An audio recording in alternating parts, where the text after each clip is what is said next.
Hey, what's up guys? My name is Kenny and today I'd like to talk about the 5 biggest financial mistakes that you should avoid in your 20s to really help set yourself up long in the future. Now, the reason that I wanted to make this video is because when I was attending USC and got my degree in finance, we learned a lot about discounted cash flow and valuation for companies. But when I graduated, I realized that I didn't really have too much knowledge within personal finance.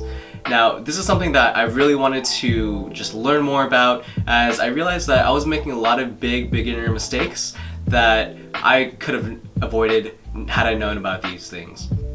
I realized that a lot of people my age, whether it's my friends or just people that I've met, that don't really have a good understanding of just basic financial knowledge. So what I wanted to do was be able to take all these different experiences and share it with you guys, so you guys are able to avoid the same pitfalls and same different money mistakes that we've made. Now, what I'd really like to do today is really just break down the 5 biggest things. Okay, so number 1 is not investing in a 401k plan. Now, for those of you who don't know, a 401k plan is a retirement savings account that is sponsored by your employer. What it is, it's a tax advantage account where the money that you receive from a company is not taxed and is put into a savings account. Now, this savings account is able to grow tax-free. And this is one of the biggest things about this account that's so great. Your money is able to grow straight from the employer in this account and continues to grow over time. Now, I understand that when you're young and when you're 22, fresh out of college, saving for retirement is not the number 1 thing that's on your mind. It's more about getting the money, having fun, living it up in the 20s. And I totally agree with that. I think you should actually be able to have a fun time, be able to travel the world, and do the things that you want to do in your 20s. But one thing that I really want to stress on is really paying yourself first. You want to be able to have a great savings built up throughout your 20s so it's able to compound over time and be able to grow and grow and grow. Now, to put it simply, compound interest is the interest that is grown over time added back to the principal. The longer that you actually have the account, the more that the money is actually able to grow and build upon itself, and this actually has a snowball effect later in the future where your money is able to grow at a higher rate and is able to grow faster and faster. So bottom line is, the earlier you actually start investing in this account, the more you're actually able to see the gains and reap the benefits long in the future. Now, some companies actually have a 401k employee match. And what this is an employer actually matches the kind of contribution that you put into your account at a certain percentage. Take, for example, your company matches up to 6%. Now, everything up to 6% of your income that you put into the retirement savings account is actually matched by your employer. So it's essentially free money. So as of 2019, the basic employee contribution is actually capped at $19,000. And what I would recommend is put as much money that you actually can in this account. I personally invest everything into it and do a max contribution, as this is the money that is not seen, so it's the money that I actually can't personally use. And I feel like this is just a better way for me to really just save and build for retirement as well. So after you invest in the 401k, as well as take care of all your other expenses, I would really recommend you to start investing in the stock market as well. Now, all this leftover income could be used into a brokerage account, which is essentially an investment account where you're able to buy financial assets such as stocks, bonds, and index funds.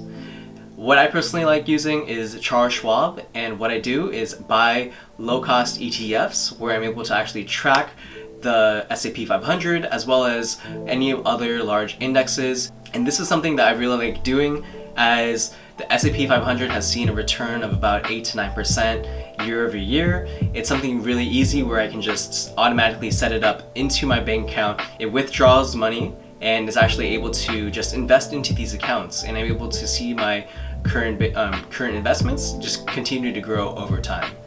This is something that's a lot better than simply putting it into a checking or savings account, as even the best saving accounts only give you 2% APR, which is actually about the same as inflation, so it's really like you're not making any money. Investing in the stock market by using these low-cost ETF index funds is a way better way to actually start building up your wealth. Okay, so financial mistake number 2 is going in debt and buying things that you can't afford. Now, this is one big thing that I really want to stress about, is to not buy things that you really can't afford with your money. Not spending money on things that you can't afford is one habit that is gonna help you save a lot in the future. Another thing I like doing is actually, if I'm about to buy a brand new thing, whether it's a big purchase or something that I'm on the fence about, I usually wait one more day until I actually decide to buy the thing. So when I'm shopping on Amazon or any other online site, for example, I put it in my cart and I actually sleep on it. I wait till the next day and I really ask myself that day if this is something that I still really need or I still truly want, or it's something that was more so just a spur of the moment purchase that I thought would make me more happy. And I feel like this is a great way that has helped me save a lot of money and saved me from buying unnecessary things just because I saw it on Amazon and I thought it was a really good deal. Now for financial mistake number 3 is not having a financial plan in place. Now, if you don't have a plan, it's really difficult to know what you're doing with your money and to actually be able to save for the big things that you want in life. Now, there's many different financial goals out there for many different people, such as actually buying a home, being able to buy a brand new car, and other aspects that you won't actually be able to reach if you don't go ahead and plan accordingly. It's important to have clear goals actually written out so you're able to not only understand but work towards them. If you don't have a plan in place, it's really difficult to actually be able to save and be able to see how far in advance that you're actually able to buy those. Setting up an effective financial plan includes both short-term and long-term goals. And these can really range from buying a first car to buying a brand new house, as well as saving up for retirement. My biggest advice is to actually create a budget for yourself and be able to track all your different expenses and understand where most of your money is going. One big thing that I like to use is financial apps such as Mint or Personal Capital, where you're able to link your credit card or bank accounts and you're able to actually see which different categories or which different segments most of your money are going to. Another big thing I like to use is you need a budget.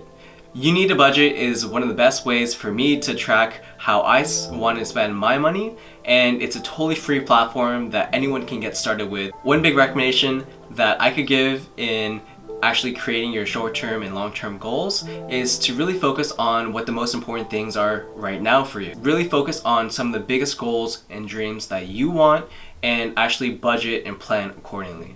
Now, if you have a big lofty goal of actually buying a new car or house, understand how much is actually going to go into it, whether it's you're leasing it out and you have to pay monthly payments, or you're actually trying to put down a down payment for a house. Now, if a down payment for a house is about 20% of the actual home value, and if it's going for about $500,000, you're going to have to come up with $100,000 to actually put a down payment on that. It's important for you to understand that amount, as well as how long it's actually going to take for you to continuously save year over year to actually be able to make that big purchase. Okay, so number 4, it's going to be not building or establishing great credit.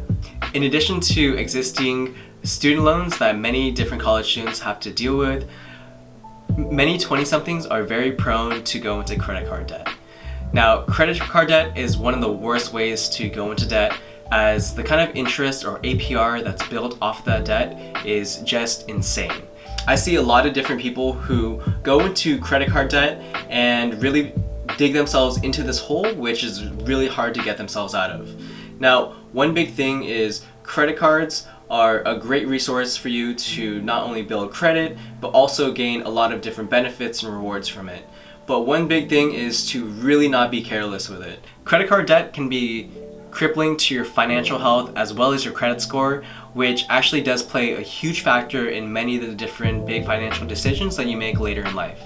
When you apply to different loans for a car, as well as a mortgage or a loan for a house, your credit score plays a huge factor in the kind of money that's going to be charged on that, as well as actually being able to actually get the loan.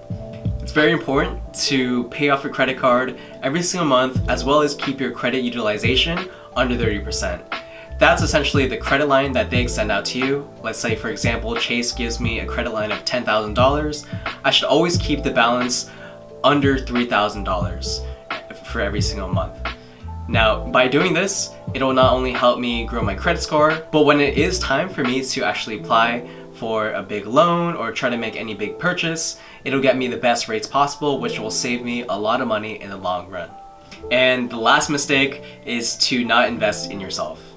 Now, as someone who's in their 20s, you'll never have a better time to actually invest in yourself and to develop the skills to help you become the person that you want to be. You'll never have more energy and time than you do right now. So instead of going out and binge watching that Netflix show, which I personally myself am guilty of doing, you should go ahead and spend that time on investing in developing new skills, building out different hobbies, or really just focusing on a passion that you believe that you can grow into an actual business or something that you can really take to really help you in your career. I believe with the power of the internet, there's so many different lucrative ways for you to build your personal brand and also just gain a lot of different skills just by going online and looking up different resources, different lessons, and really just building out a solid skill set in what you're most passionate about.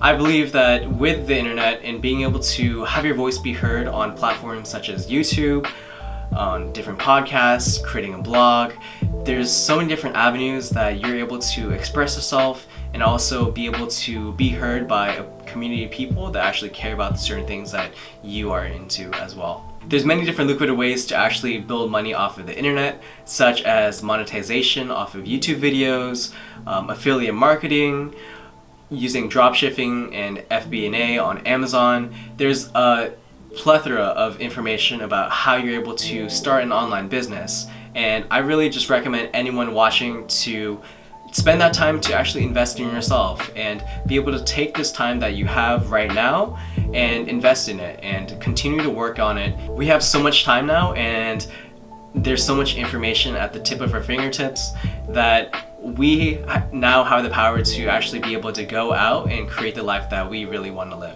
Your 20s are really the time for you to take all the opportunities that are in front of you and to really just take calculated risks in life. Smart risks include starting a business, moving to a brand new city that you can develop your career on, or really just focus on building the kind of skills that will really take your career to the next level. A lot of us don't have too many responsibilities, as the biggest thing that we have to focus on is really just putting a roof over our head. But other than that, there's not really too much we have to worry about. Most of us don't have kids, most of us aren't married as well. So this is the time to really just be selfish and to really focus on creating the life that you really want to see through. So guys, that's my take on the 5 biggest financial mistakes that I see a lot of people in their 20s make. Your 20s should be the time where you take control of your own life. Of course, the 20s are a time for you to go out and live life, go travel or go out. As you're young, you have energy, and life is really what you make it. Every single decade should be better than your previous decade. The 20s will be a great time for you, but I believe that every single decade should be better than the last. And if you want your 30s to be as good, if not better than your 20s, it's important for you to not make these certain financial mistakes, as they will play a huge role in defining your later life as well. So all I have to say is thank you guys for watching today. I hope there's anything that you can take out of this video that you can help apply to your life to help achieve your different financial goals and create that life that you really want to live. Now, as I said before, I'm going to be making a lot more of these YouTube videos on personal finance as well as different lifestyle tips and hacks. So if you guys are interested, continue to smash that like button, go ahead and subscribe, and I look forward to seeing you guys in the future. See ya.